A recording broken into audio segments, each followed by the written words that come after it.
शाह मोहम्मद शाह की बेटी फातिमा के खानदान से आते थे। बड़े ही उच्च कोटि के सैयद वंश के। उस समय सैयद वंश बड़ी उच्च जाति के माने जाते थे।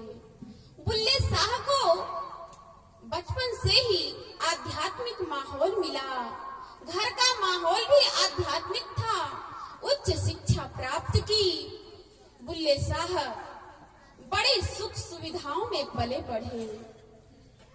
बुल्ले शाह के मन में इन सभी सुख सुविधाओं के रहते हुए भी मन में वैचारिक तरंग हमेशा उठता रहता था, क्योंकि आध्यात्मिक परिवेश में पले बढ़े थे।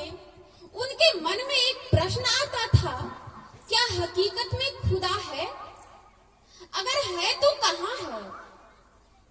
और वह मुझे अभी तक मिला क्यों नहीं?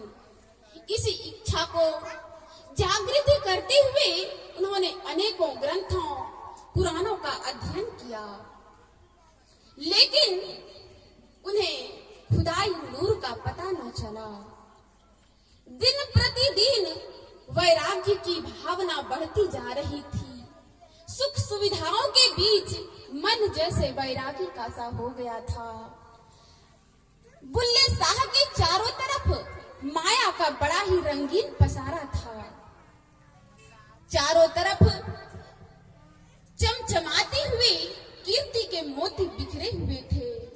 बड़ी हवेली, बड़ा यश, बड़ा नाम, बड़ी पद प्रतिष्ठा, बड़ी उच्च कोटि की शिक्षा, इन सब के बावजूद इनका मन इन सुख सुविधाओं में न लग पाया। इसी बीच इन्होंने कई ध्यान पद्धतियों का भी सहारा लिया। भारतीय हठयोग पद्धतियों का सहारा लिया और हठयोग के द्वारा कई रिद्धि सिद्धि भी प्राप्त हो गई। लोगों ने, उस समय के लोगों ने इन्हें शेखे हरदो आलम अर्थात दोनों जगत के शेख जैसे सम्मान सूचक शब्दों से नवाजा। लेकिन बुल्ले शाह जानते थे कि भीतर वो घटना अभी घटी नहीं। माना कि शानो शौकत का रंग बरस रहा है, लेकिन उनका मन जानता था कि खुदाई नूर के बिना यह संसार कितना बदसूरत है। होता है एक दिन उनके बचपन के मित्र मिलने आते हैं। वो उन्हें बड़े अच्छे तरीके से जानते थे। कहते हैं, बुल्ला, तुम तो बचपन से ही खुदाई नूर की खोज में हो। क्या तुमने खुदा को प्राप्त किया? बुल्ले शाह कहता है, नहीं मित्र, उसी की तो खोज में लगा हूँ। मित्र कहता है, तो फिर हवेली में बैठकर क्या कर रहे हो? जाओ तीर्थाटन करो। बुल्ले शाह कहते हैं, तुम्हें क्या लगता है मित्र? मैंने सब करके देख लिया, कई ग्रंथों का अध्ययन किया, लेकिन मुझे उनका मार्ग दिखाई न दिया। हाँ, उन ग्रंथों में एक चीज अवश्य देखता हूँ, मुर्शिद अर्थात गुरु की बड़ी महत्ता गाई गई है, लेकिन मेरी नजर में अभी तक ऐसा कोई संत मिला नहीं जिसका शरण ग्रहण करके मैं खुदा का मार्ग अपना सकूं। कुछ दिन बाद बुल्ले शाह पास ही के उन्हें पता चला कि बगल में एक फकीर रहते हैं। उन्होंने मित्र से कहा कि 1-2 दिन में मैं उसी फकीर से मिलने वाला हूँ। दिन बीतता है। 1-2 दिन के बाद बुल्ले शाह निकलते हैं अपने गुरु मुर्शिद फकीर की खोज में। इनायत शाह उस फकीर का नाम था। कुटी के बारे में पता चलता है। बुल्ले शाह ढूंढते हुए भटकते हुए, रास्ता मालूम नहीं था, आवागमन का साधन भी उस वक्त न था। जाते जाते इनायत शाह के दरवाजे पर पहुंचता है। छोटी छोटी 2-4 कुटी बनाई हुई थी, लेकिन बड़ा सुनसान जगह था, वहां कोई था नहीं। बुल्ले शाह किसी को ना देखते हुए एक बार फिर निराशा उन्हें हाथ लगती है और वह वापस लौटने लगता है। अचानक वह देखता है एक युवक कुटी की तरफ से निकल रहा है। बुल्ले शाह ने उस युवक से पूछा, क्या इनायत शाह का यही दरवाजा है? क्या उनका यही कुटी है? वो कहाँ मिलेंगे? युवक ने इशारा करते हुए बताया। बुल्ले शाह ने उस युवक के इशारे किए हुए जगह पर बड़ी गौर से देखा। उन्हें झाड़ियों के पीछे एक हिलती डुलती आकृति दिखाई दी। वह उस झाड़ी के पास पहुंचता है तो देखता है कि एक वृद्ध व्यक्ति प्याज की पनीरी बो रहा है। कमजोर शरीर, जर्जर शरीर, पसीने से तरबतर बदन, सफेद बाल, अंग अंग में बुढ़ापे का निशान। देखते ही बुल्ले शाह के मन में संशयों का तूफान खड़ा हो गया, क्योंकि इनायत शाह के बारे में अर्थात गुरु के बारे में बुल्ले शाह ने जैसा अपने मानस पटल पर जैसा गुरु का जैसा दिव्य चित्र खींचा था, उनसे तो ये बिल्कुल अलग थे। अंतर मन में सवालों का हजारों सवाल होने लगे। क्या यह अधेड़ व्यक्ति, वृद्धावस्था की चरम सीमा पर पहुंचा हुआ व्यक्ति, फटे चिथरे कपड़े पहनने वाला, क्या यह मुझे खुदाई नूर दिखा पाएगा? प्याज की पनीरी बोने वाला, क्या हमें खुदा की मार्ग का दर्शन करवा पाएगा? क्या इन्होंने उतने शास्त्रों का अध्ययन भी किया होगा जितना मैंने कर रखा? इन सवालों के बीच बुल्ले शाह अपना करामती प्रदर्शन हठयोग द्वारा उन्होंने जो प्राप्त किया था दिखाना प्रारंभ किया। सामने एक आम का पेड़ था, नजर डाली और कहता है बिस्मिल्लाह। इतना कहना था, 2-4 आम बुल्ले शाह के झोली में आकर गिर गए। इनायत शाह पीछे मुड़ते हैं, कहते हैं, बुल्ला, तुमने जो हमारे 2-4 आम चुराए हैं उसे वापस करो। बुल्ले शाह कहता है, मैंने ना तो आपके आम को हाथ लगाया, ये तो बस एक हवा के झोंके की शरारत है जो कि आपकी आम मेरी झोली में आकर गिर गई। इनायत शाह कहता है, अरे वाह, चोरी भी चतुराई भी। इनायत शाह बुल्ले शाह को बातों ही बातों में भांप रहे थे और इन्हीं बातों ही बातों में इनायत शाह ने अपनी रूहानी नजर बुल्ले शाह पर डाली। यह वही नजर था, यह वही मोहिनी नजर था जो कृष्ण ने अपनी गोपियों पर डाला था। यह वही नजर था जो नजर अमीर खुसरो पर निजामुद्दीन औलिया ने डाला था और वह गा उठे, छाप तिलक सब छीनी मोशे नैना मिलाई के। यह वही नजर था जो महर्षि में ही परमहंस जी महाराज ने महर्षि चंद्रसेन परमहंस जी महाराज पर डाला था। यह वही नजर था जो संत रैदास ने मीराबाई के ऊपर डाला था और वो गा उठी, हेरी मैं तो प्रेम दीवानी, मेरो दर्द न जाने कोई, घायल की गति घायल जाने जो कोई घायल होए। नजर पड़ी इनायत शाह की, दिव्य नजर बुल्ले शाह पर पड़ी और वह प्रेम में विह्वल हो उठा।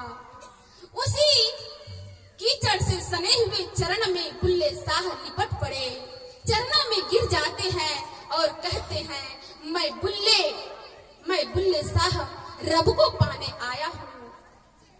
मेरी रूह रो रो कर थक चुकी है, मुझे ये भीख बख्श दो मेरे मौला। सदगुरु महाराज की जय। बढ़िया से सुनिए। हाँ, मेरे मौला। इतना कहना था। इनायत शाह अपने कार्य को छोड़ते हुए क्यारी से बाहर आते हैं और खेत की मुंडेर पर बैठ जाते हैं। इनायत शाह भी उसी बुल्ले शाह भी उसी कंकड़ीली जमीन पर वहीं बैठता है। और इनायत शाह बुल्ले शाह को दीक्षा प्रदान करते हैं और कहा गया कि एक लम्हे से भी कम देर में उनकी दिव्य दृष्टि खुल गई और मालो माल हो गया। अहंकार, कितना अहंकार था।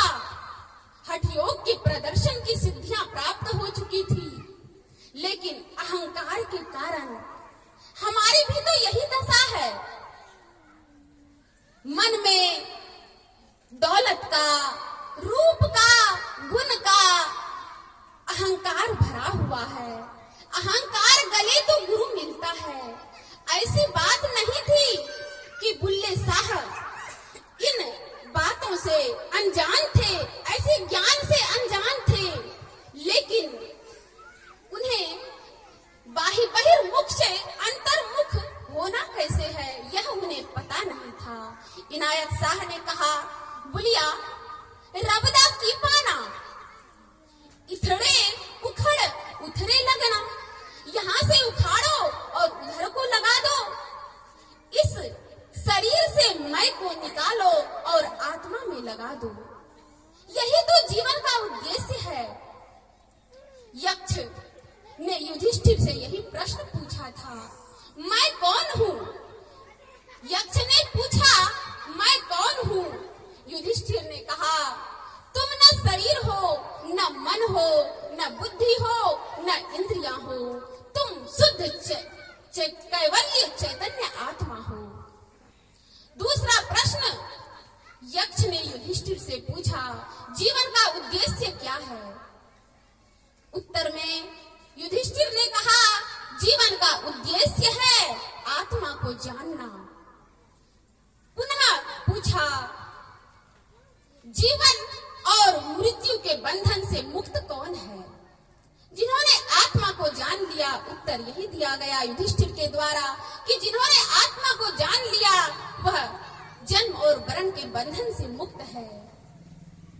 पुनः यक्ष ने प्रश्न किया कि ईश्वर ने दुख की रचना क्यों की? युधिष्ठिर ने कहा, ईश्वर ने संसार की रचना की। मनुष्य अपने कर्म से सुख और दुख का बनाने वाला होता है। पुनः यक्ष ने पूछा, किसको वश में करने से सुख, किसको वश में करने से दुख नहीं होता? युधिष्ठिर ने कहा, मन को वश में रखने से दुख नहीं होता है। सच्चा स्नान क्या है?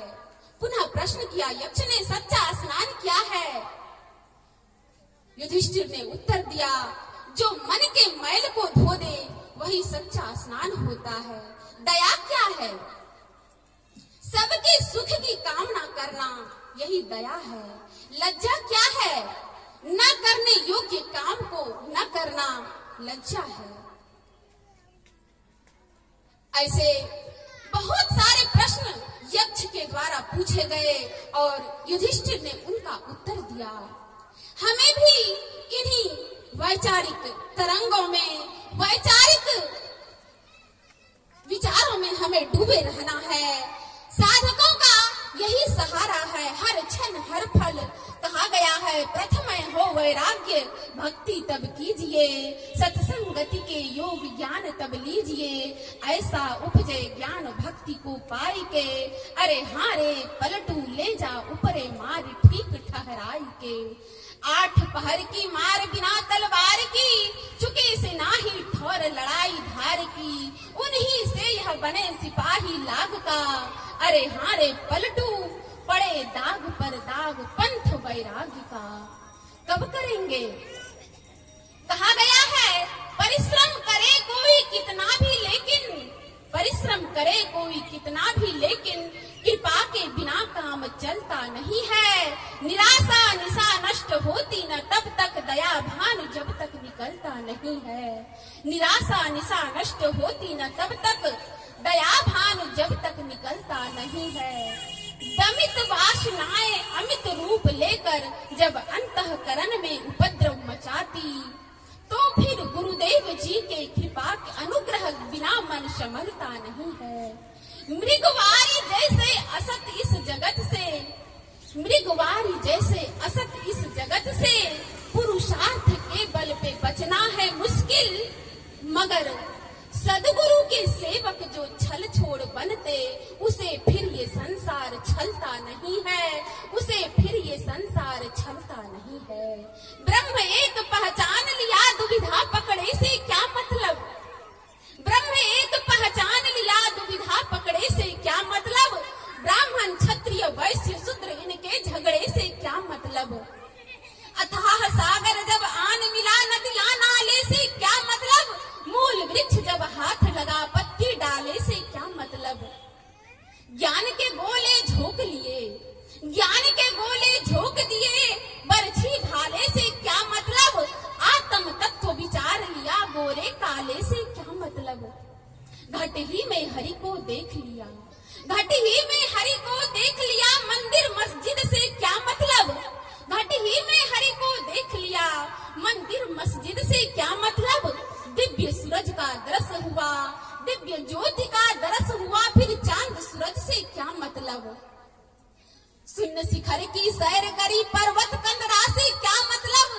तजा देह अभिमान से फिर मान बड़ाई से क्या मतलब। लगा जिसे बैराग उसे फिर राग, रंग राग से क्या मतलब। क्षमा का चादर ओढ़ लिया, भगवे वस्त्र से क्या मतलब। क्षमा का चादर ओढ़ लिया, भगवे वस्त्र से क्या मतलब। अमरदास निज घर को पाया, घर घर फिरने से क्या मतलब। अमरदास निज घर को पाया, घर घर फिरने से क्या मतलब। अरे अपने आप से बचे रहो, यही तो करना है। अपने आप से बचे रहिए, अपने आप से बचे रहो, दुनिया बिगड़े से क्या मतलब। जाने दीजिए दुनिया जहन्नुम में चले जाए, अपना काम बना लीजिए, बस काम खत्म है, अपना काम ही तो करना है, चाहे जब तक में कर ले। पूज्य हमारे स्वर्गीय नेपाली शाह जी बार बार इस वचन को दोहराते रहते थे। चाहे गुदड़ी पहन कर करो, चाहे मलमल मखमल पहन कर करो, सत्तू खाकर करो, चाहे हलवा पूड़ी खाकर करो, एक जन्म में करो, 100 जन्म में कर लो, करना तो पड़ेगा। जिस दिन कर लोगे उसी दिन इस आवागमन के चक्र से छूट जाओगे, और यही जीवन का परम उद्देश्य है। प्रेम से बोलिए श्री सद्गुरु महाराज की जय, श्री सद्गुरु महाराज की। हम लोग अभी